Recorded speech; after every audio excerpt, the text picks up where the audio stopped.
Hello, how are you? My name is Josephine. Welcome to the Property Document series with CofO.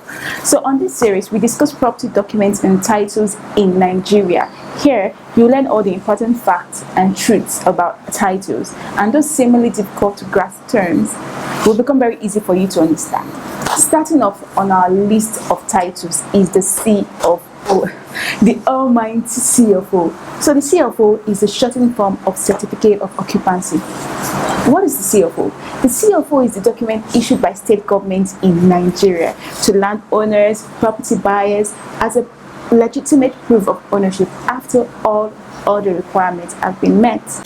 To better understand it, let's take it back a little bit. It all started in 1978 with the Land Use Act. Before the Land Use Act, lands were owned and controlled by traditional rulers and ancestral families who operated a highly unfavorable tenancy system. The 1978 Land Use Act was enacted to standardize land administration system across the country. It vested all urban land within a state in the state governor and all non-urban land in the local governments. So basically, every land in the urban area belongs to the governor, who now allocates the land as it deems fit in public interest.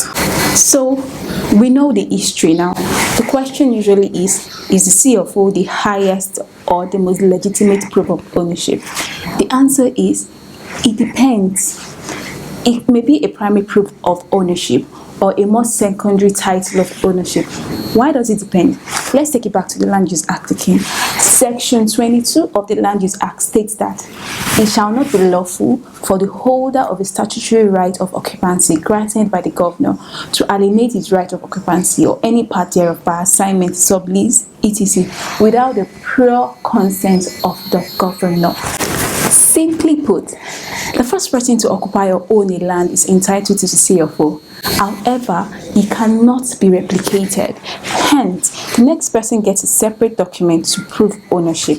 So you see, in a situation where the first person who occupied the land got the CofO, then sold it to someone else, the person with the CofO is no longer the owner, even if the CofO is in his name. So you see, ownership of a land can rest on someone else other than the holder of the CofO. There are other primary titles that are a more definite proof of ownership. Another question I usually get is the CofO valid forever? No, it's not. We are all tenants of the governor for 99 years. So after the expiration, you can apply for the reissue of the CofO.